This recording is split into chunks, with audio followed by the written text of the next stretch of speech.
Olá, e bem-vindo ao Na Armadilha dos Desejos. O sol de Alentejo não aquece, abraça. É um calor denso e dourado que se deita sobre os campos, pintando de âmbar as searas e acariciando as paredes brancas da nossa herdade.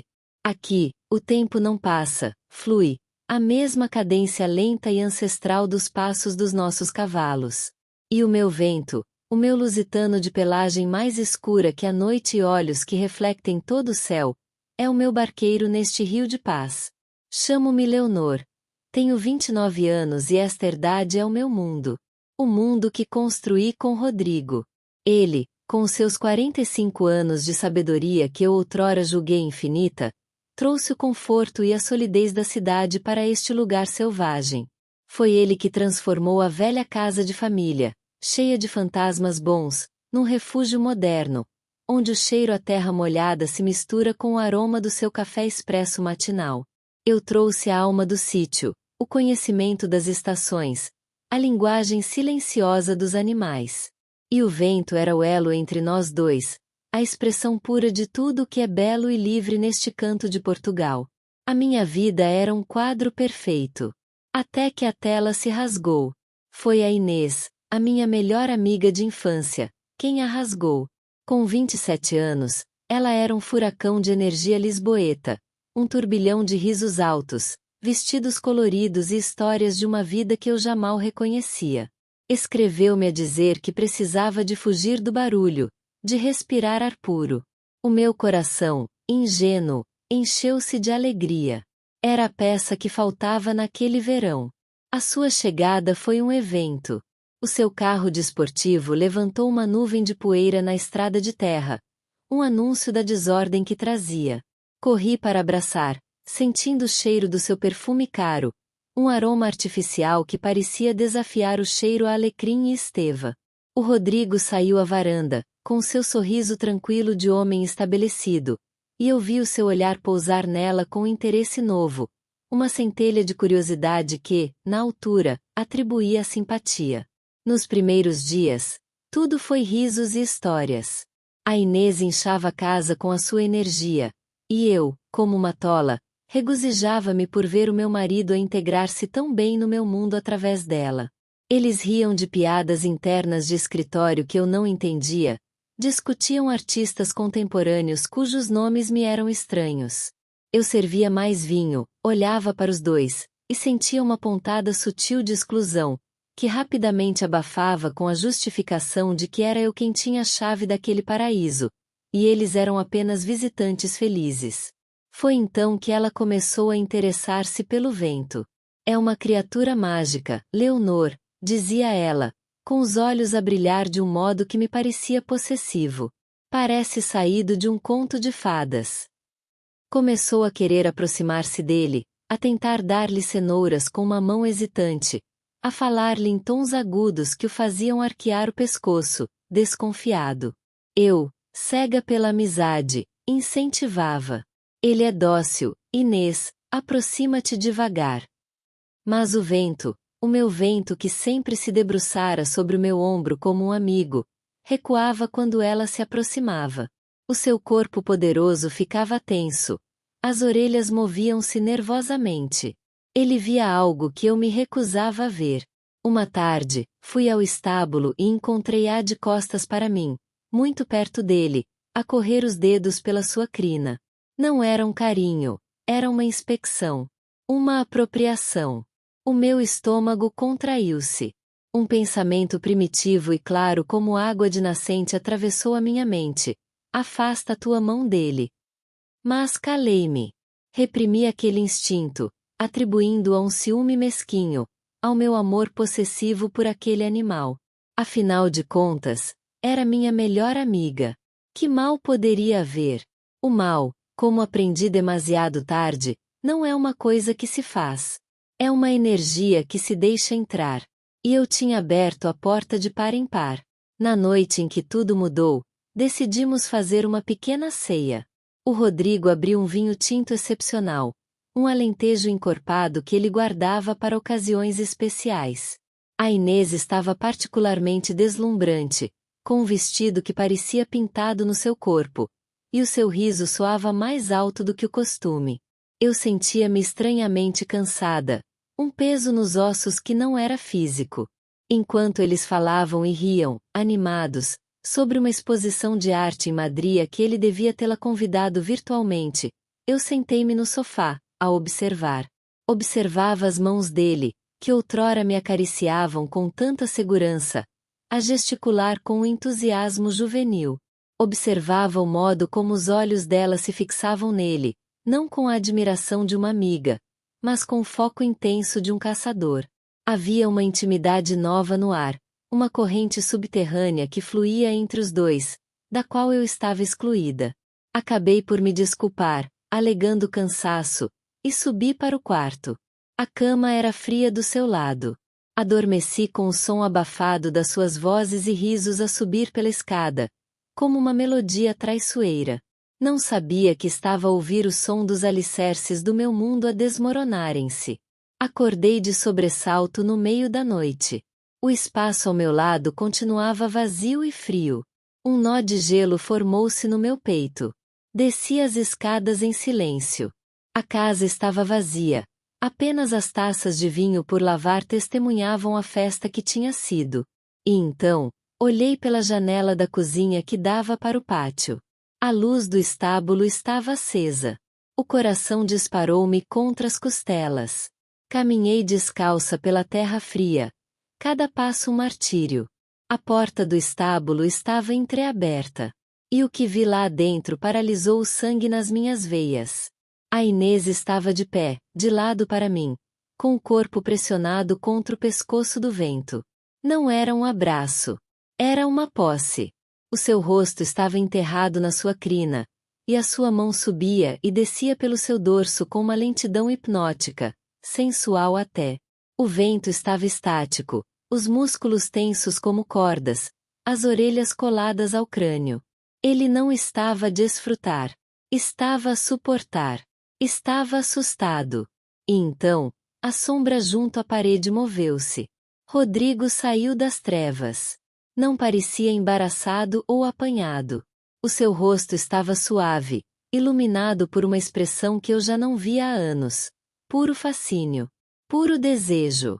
Ele colocou a sua mão, a mão que eu beijava todas as manhãs, no ombro da Inês, num gesto de cumplicidade íntima, possessiva. Eles não se beijaram. Não precisaram. Aquele toque, naquele lugar, aquela hora, diante da criatura que simbolizava minha alma, foi uma violação mais profunda do que qualquer acto físico. Fiquei ali, paralisada, uma estátua de sal no limiar do meu próprio inferno. O ar que respirei cheirou a traição, a terra e a lágrimas que ainda não tinham caído. O meu paraíso tinha sido profanado. E a tempestade, que eu tão teimosamente ignorara, desabou finalmente sobre mim. O mundo desfocou-se. A cena na estreria gravou-se na minha retina como um negativo fotográfico. A curva do corpo da Inês contra o meu cavalo, a mão do Rodrigo no ombro dela, a luz quente da lâmpada a iluminar a sua traição. Já não ouvia os grilos, nem o vento nas árvores. Apenas um zumbido agudo, ensurdecedor, que brotava do meu próprio crânio. Não me mexi. Não consegui.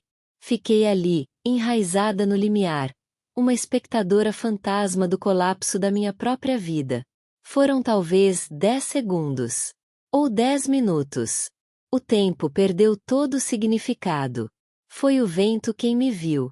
O seu olho, brilhante e negro, encontrou o meu por cima do ombro da Inês. Ele emitiu um bufido baixo, quase um gemido, e afastou-se bruscamente dela, fazendo-a cambalear.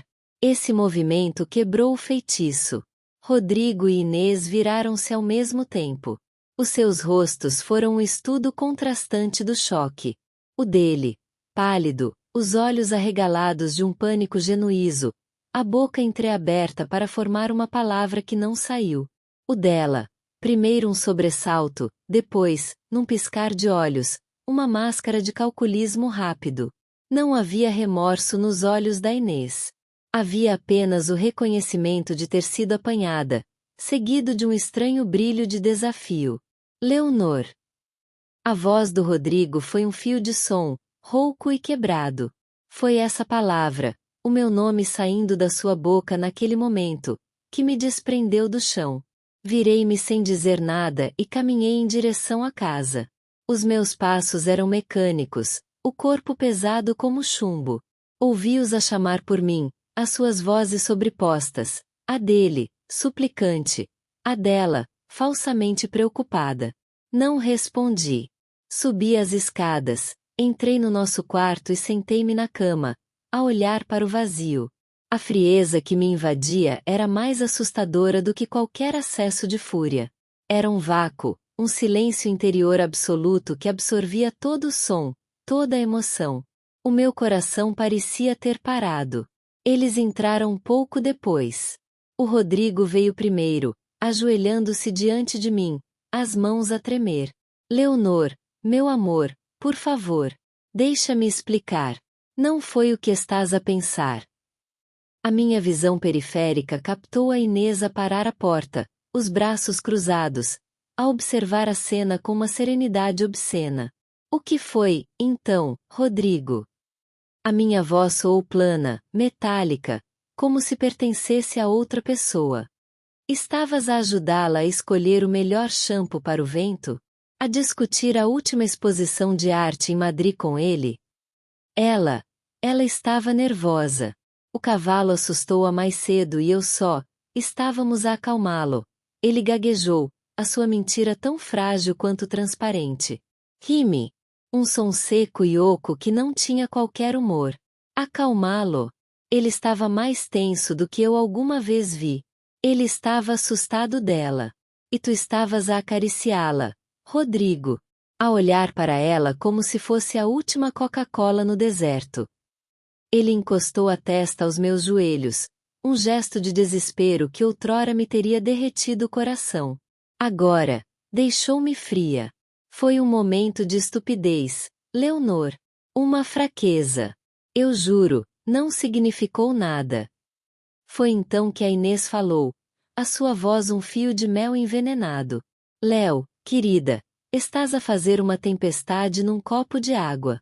Estávamos todos bêbados. O ambiente estava descontraído. Foi um mal-entendido. Virei-me lentamente para encarar. O meu silêncio deve tê-la incomodado mais do que qualquer grito. Um mal-entendido? Repeti, calmamente. A minha melhor amiga a acariciar o meu cavalo como se fosse um lover, e o meu marido a assistir com adoração. Que parte exata é que eu entendi mal, Inês? A parte em que és uma falsa de merda, ou a parte em que ele é um mentiroso fraco? Ela corou, finalmente atingida. O Rodrigo levantou a cabeça, os olhos cheios de lágrimas. Não sou fraco, sussurrou, mas soou a uma criança afirmar algo que sabe não ser verdade. A discussão arrastou-se pela madrugada. Um ciclo de acusações, negações e lágrimas. Eles mantiveram a farsa da inocência, da minha imaginação hiperactiva. Mas cada palavra deles era um prego no caixão da nossa confiança. Já não importava o que tinha ou não acontecido fisicamente. A intimidade daquela cena, a violação do meu espaço mais sagrado, era a própria essência da traição. Quando o sol começou a nascer, pintando o céu de rosa e laranja, a exaustão venceu-nos. O silêncio voltou a cair, mas agora era pesado, carregado de tudo que tinha sido dito e de tudo que permanecia por dizer. A Inês, com o rosto pálido e os olhos inchados, anunciou que ia embora nessa manhã. Disse-o com um ar de mártir, como se fosse ela vítima da minha falta de compreensão. Eu apenas acenei com a cabeça, incapaz de sequer olhar para ela. Enquanto ela fazia as malas no quarto de hóspedes, o Rodrigo tentou aproximar-se de mim outra vez. O que é que vamos fazer, Leonor? A sua voz era um eco da sua desolação. Tu vais levar a Inês à estação de comboios de Évora, disse eu, sem olhar para ele. E depois, Rodrigo, vais arranjar outro sítio para ficar. Um hotel. O que quiseres. Não quero-te aqui. O choque no seu rosto era quase palpável. Ele não tinha acreditado, até aquele momento, que as consequências seriam tão reais, tão definitivas. Leonor, isto é a nossa casa. Era, corrige, erguendo os olhos para os dele pela primeira vez. E ele viu, finalmente, a frieza absoluta que residia no lugar onde outrora esteve o meu amor. Já não é. A sua partida foi um espetáculo mudo.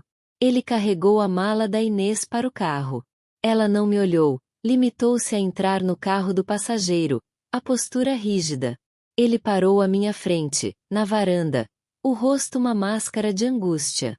Eu amo-te. Sabes disso, não sabes? Não respondi. Virei as costas e entrei em casa. Ouvi o carro afastar-se, o som do motor a desaparecer na distância, levando com ele os últimos vestígios da minha vida anterior. A casa estava em silêncio. Um silêncio que gritava. E no meio daquele vazio, só me restava uma âncora, uma presença que nunca me trairia. Desci até a estreria. O vento estava no box, inquieto. Aproximei-me devagar e enterrei o rosto no seu pescoço, finalmente deixando que as lágrimas que eu tinha contido a noite toda corressem livremente. O seu corpo quente era o único conforto no mundo que tinha virado de cabeça para baixo. Ele inclinou a cabeça para trás, como se me abraçasse, e ficamos assim, os dois, no silêncio estridente da nossa dor partilhada. A tempestade tinha passado, mas a devastação que deixará para trás era total. Os dias que se seguiram foram como caminhar por uma paisagem após um incêndio. Tudo estava carbonizado, reduzido a cinzas, e o mais pequeno sopro de memória levantava nuvens negras que me sufocavam. A casa, outrora cheia de luz e vida, transformará-se num enorme eco. Cada som, o meu próprio passo no soalho, o tic-tac do relógio na sala, era um lembrete do silêncio que tinha substituído as risadas, as discussões animadas, o som da sua voz. A rotina salvou-me. Ou, pelo menos, impediu-me de desmoronar completamente. Acordava ao nascer do sol, com o estômago em nós, mas os pés levavam-me automaticamente para a estreria. O vento já me esperava, com o seu relinchar suave, como se soubesse que era o meu único fio à vida. Cuidar dele, escovar o seu pelo até brilhar como ébano, limpar os seus cascos, encher o seu bebedouro com água fresca era uma meditação. Uma oração secular que me mantinha ancorada. As minhas mãos, que outrora acariciavam o rosto do Rodrigo, encontravam agora consolo na textura firme e familiar do pelo do meu cavalo. Evitava certos lugares. O sofá da sala onde os vira rir naquela última noite. O lado da cama que era dele. A varanda onde ele bebia o seu café. A minha própria casa tinha se tornado um campo minado de memórias dolorosas. O telefone tocava. Era sempre ele. O seu nome a piscar no ecrã era como uma facada. Ignorava as chamadas. As mensagens começaram a chegar longas, cheias de remorsos, justificações esfarrapadas sobre solidão, crise dos 40, e que eu me tinha distanciado. Cada palavra era um insulto.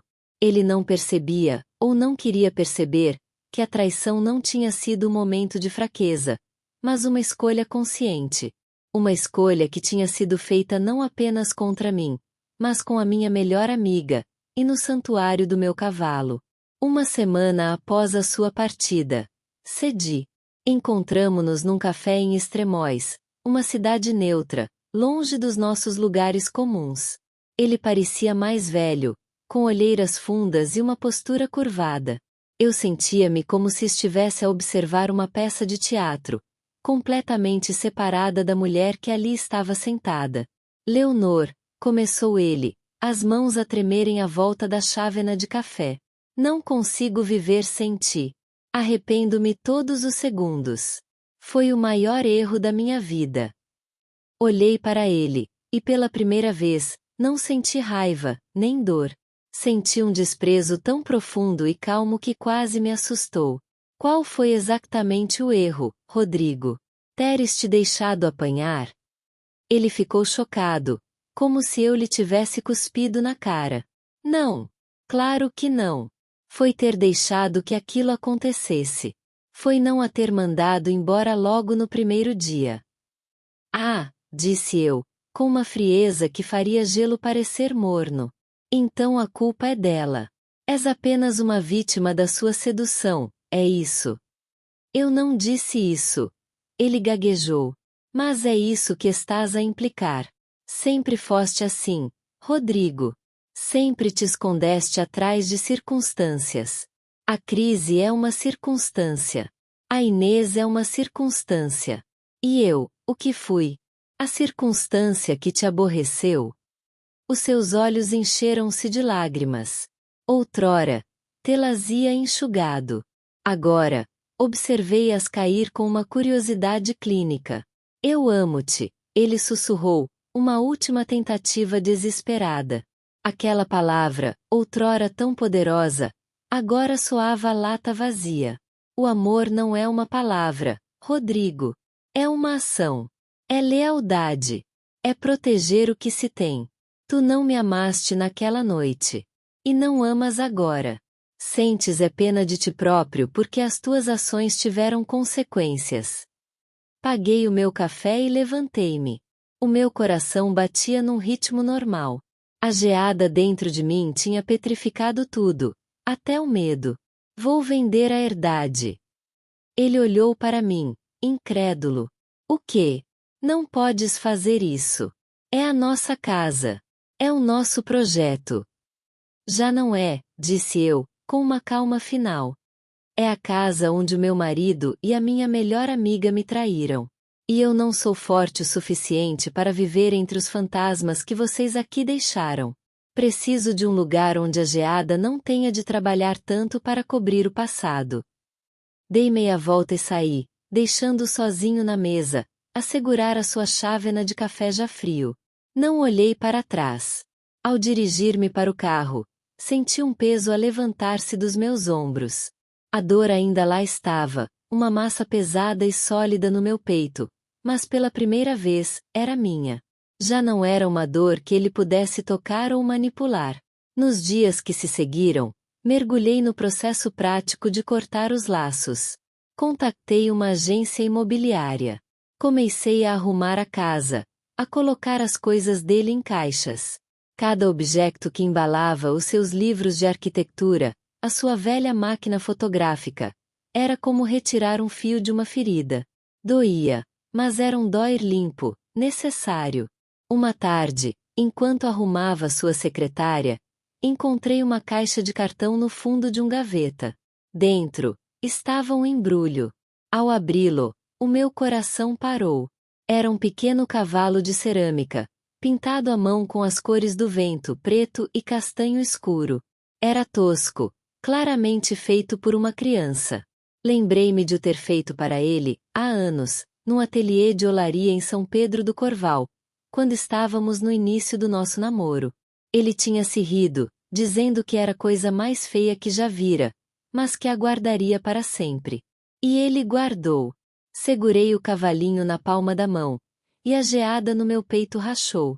Uma única lágrima quente escorreu-me pela face, seguida de outra. Não eram lágrimas por ele, ou por nós. Eram lágrimas por aquela jovem ingênua que tinha acreditado que um cavalo de barro podia simbolizar um amor eterno. Por ela, e por tudo que ela tinha perdido.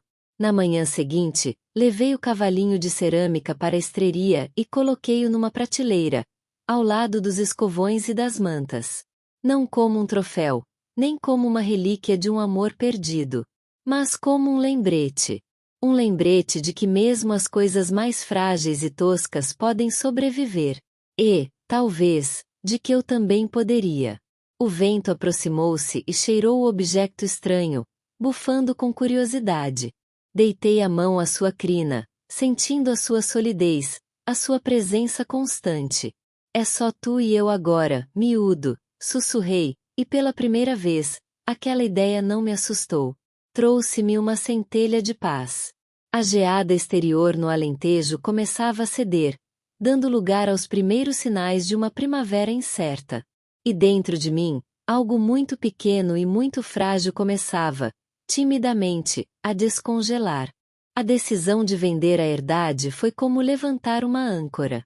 De repente, o meu barco, que tinha estado à deriva no mar de dor, começou a ganhar direção. Uma direção dolorosa, mas clara. A agência imobiliária colocou a placa no portão, um retângulo branco e azul que gritava "Vende-se" a todos os que passavam na estrada de terra. Cada vez que a via, sentia uma pontada no peito, mas também uma sensação estranha de controlo. Era eu quem estava a cortar os laços, a ditar o fim. Já não era uma vítima dos actos dos outros. A notícia espalhou-se pela pequena comunidade como um rastilho. Os olhares de pena no mercado semanal eram quase tão insuportáveis quanto a dor em si.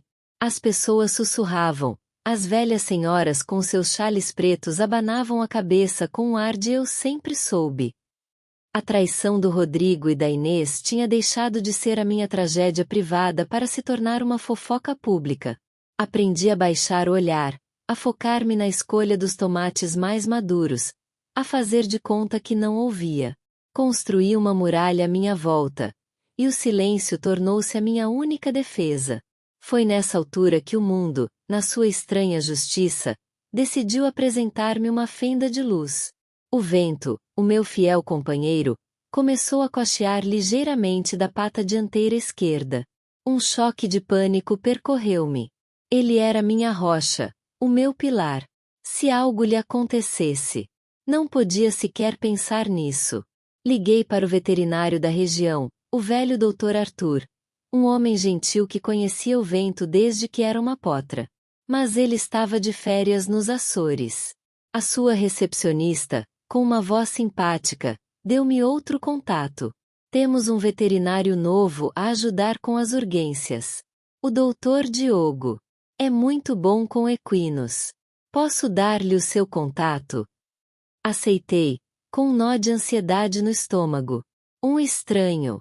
Ia ter de confiar o meu vento a um estranho. Ele chegou na manhã seguinte, num jipe utilitário prático, sem a arrogância do carro desportivo da Inês. Quando saiu do carro, a minha primeira impressão foi de calma. Era um homem na casa dos 30 e poucos anos, com cabelo escuro cortado curto e olhos castanhos que tinham uma serenidade que me acalmou instantaneamente. Vestia jeans e uma camisa de flanela, e os seus movimentos eram deliberados, sem pressa. Bom dia, Dona Leonor? Sou o Diogo, cumprimentou, com um aceno de cabeça, sem tentar um aperto de mão forçado. Os seus olhos não percorreram o meu corpo com curiosidade mórbida, nem olharam para a placa de "Vende-se" com interesse. Focaram-se em mim, e depois passaram para a estreria. Bom dia.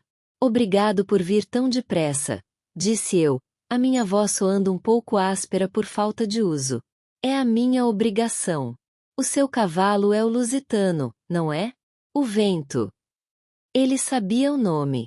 Um pequeno pormenor que fez toda a diferença. Conduziu até ao box. O vento, normalmente desconfiado de estranhos, não recuou. Cheirou o ar quando Diogo se aproximou, movendo-se com uma confiança tranquila. Está bem, lindo, está tudo bem, sussurrou Diogo, numa voz baixa e calmante, enquanto abria a porta e se aproximava sem movimentos bruscos. Fiquei a observá-lo, os braços cruzados, o coração ainda um pouco na boca. Ele não se dirigiu primeiro ao casco. Aproximou-se da anca do vento, deixou o animal sentir a sua presença, e começou a acariciar o seu dorso, a falar-lhe em tons suaves. Era um ritual de respeito. Um contraste gritante com a possessividade do toque da Inês. Só depois de o vento ter relaxado, é que ele se baixou para examinar o casco. As suas mãos eram hábeis, gentis. É uma pequena contusão na sola, diagnosticou ele depois de alguns minutos, levantando-se. Nada de grave. Acontece quando pisam uma pedra mais pontiaguda. Vou limpar e desinfectar. Ele deve ficar em repouso no box durante uns dias, mas vai ficar bem. Um suspiro de alívio saiu dos meus pulmões, tão profundo que quase me deixou tonta. Obrigada, consegui dizer, e as palavras pareciam carregadas com o peso de todas as semanas de agonia. Obrigada. Enquanto ele trabalhava, extraindo delicadamente um pequeno fragmento de pedra e tratando a zona, eu não consegui deixar de comparar aquela cena com a daquela noite fatídica. Aqui estava um homem, um estranho, a tocar no meu cavalo com um propósito, com respeito, para curar. Naquela noite, tinha sido meu marido e a minha melhor amiga tocar nele para profanar, para satisfazer uma qualquer fantasia doentia. Diogo terminou, lavou as mãos num balde que lhe forneci e preencheu uma factura. Ele é um animal magnífico, comentou ele, olhando para o vento com genuíno apreço. Nota-se que é muito bem cuidado. O elogio, tão simples e profissional, fez-me bem. Era um reconhecimento da minha competência, da minha dedicação. Algo que tinha sido pisado e desvalorizado. É a minha família, respondi, sem pensar. A honestidade da frase ecoou no ar entre nós.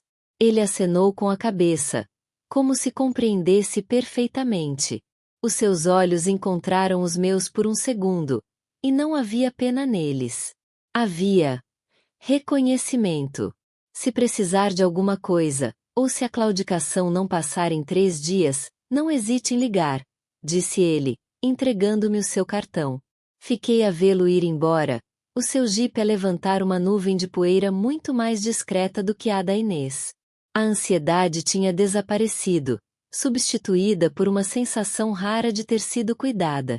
Alguém tinha vindo, tinha resolvido um problema e tinha se ido embora, sem dramas, sem exigências emocionais, sem deixar para trás um rastro de destruição. Nos dias que se seguiram, enquanto cuidava do vento no box, a minha mente vagueava para aquele veterinário calmo. Não era um pensamento romântico, a minha capacidade para isso estava, eu julgava, morta e enterrada. Era mais uma curiosidade. Uma admiração por uma pessoa que parecia estar em paz com seu lugar no mundo, que lidava com a dor dos outros com competência e compaixão, sem se deixar consumir por ela. Uma tarde, recebi uma mensagem no telemóvel. Era dele. Boa tarde, Dona Leonor. Só para saber como está o meu paciente. Já consegue apoiar a pata sem dor? Um sorriso pequeno e involuntário surgiu nos meus lábios. Era profissional, cortês, mas também era gentil. E a gentileza, descobri, era uma coisa de que tinha andado terrivelmente privada.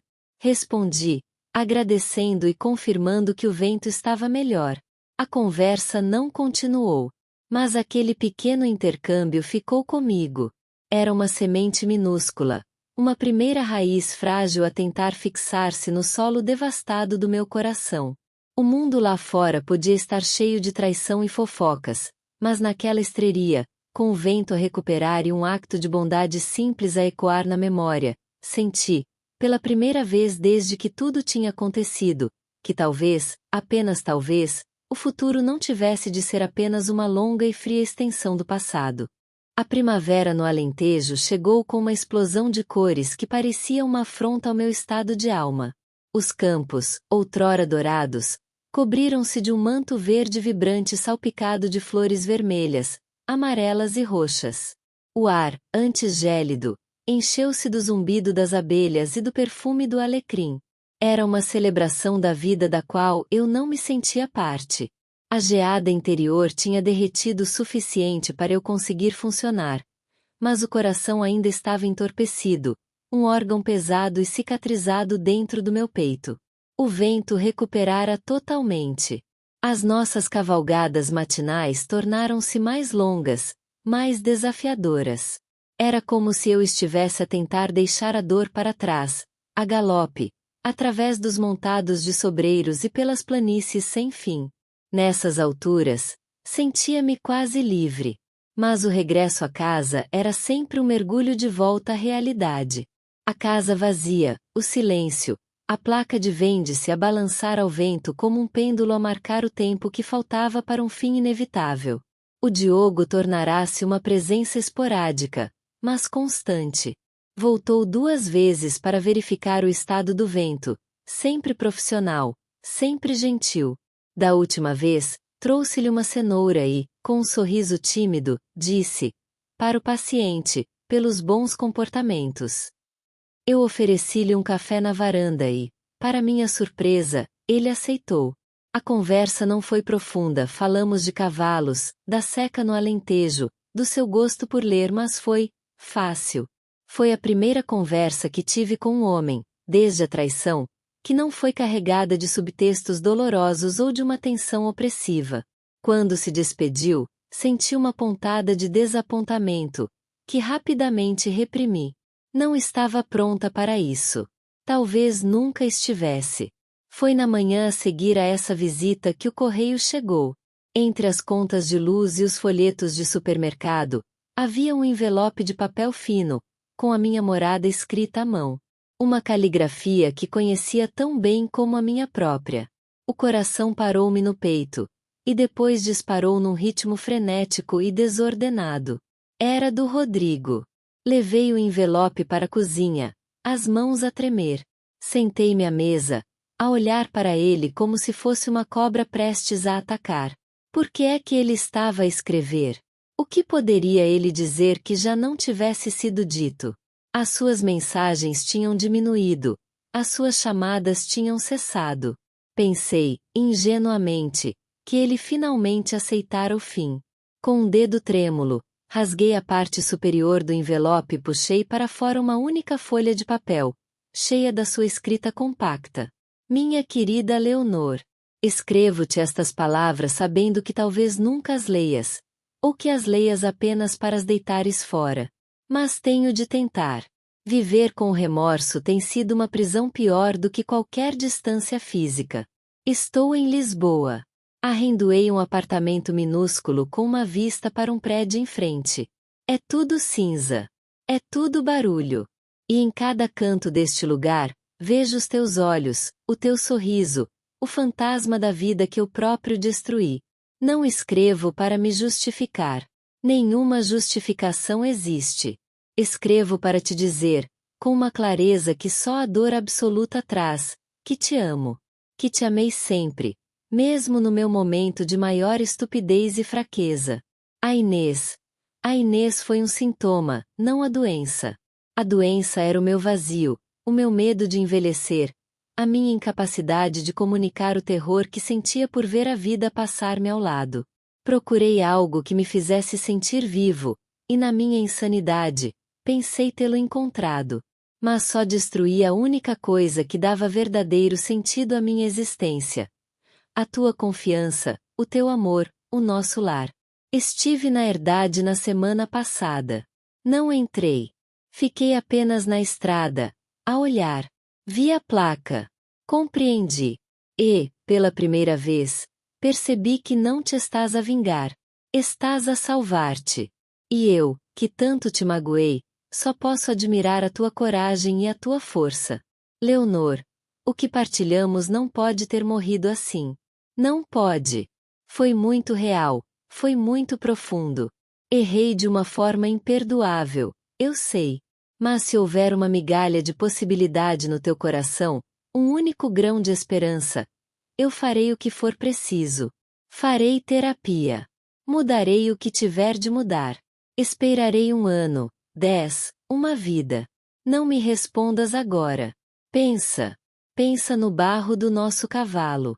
Pensa nos pores do sol que partilhamos. Pensa na promessa que fizemos um ao outro perante estas terras antigas. Se me deres uma segunda oportunidade, farei de toda a minha vida um acto de redenção. Com todo o amor e arrependimento que cabem num coração humano. Rodrigo. Quando levantei os olhos do papel, a cozinha estava desfocada pelas lágrimas que me enchiam os olhos. Uma tempestade de emoções contraditórias agitava-se dentro de mim. Raiva pela sua ousadia, pela manipulação emocional sutil de mencionar o cavalo de barro. Uma pontada de uma dor antiga e familiar ao ler as suas palavras de amor. E, mais assustadoramente, um fio minúsculo e traiçoeiro de esperança. Ele não se estava a desculpar. Estava a arrepender-se. Havia uma diferença. Ele reconhecia a minha força, a minha decisão. Ele via a venda da herdade não como um ataque, mas como um acto de autopreservação. E essa compreensão, vinda dele, era profundamente desestabilizadora.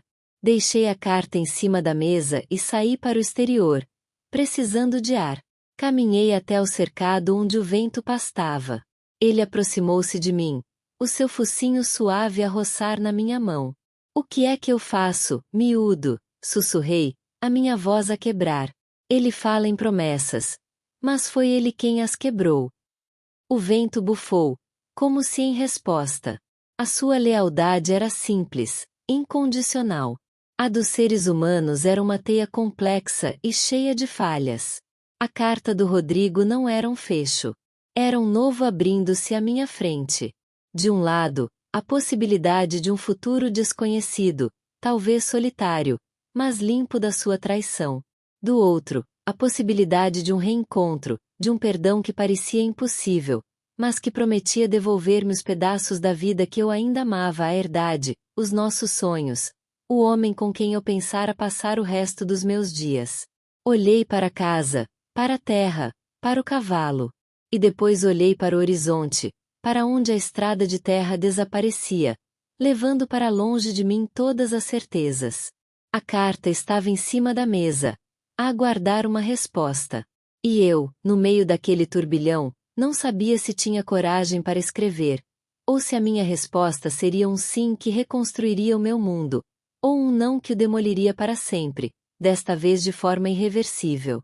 O vento da primavera encheu-se de sussurros do passado, e o meu futuro, que parecerá por momentos tingido de uma nova luz com a chegada do Diogo, mergulhou de novo nas sombras densas e impenetráveis da dúvida. Obrigado por estar conosco no canal Na Armadilha dos Desejos. Inscreva-se, curta e não perca novas histórias.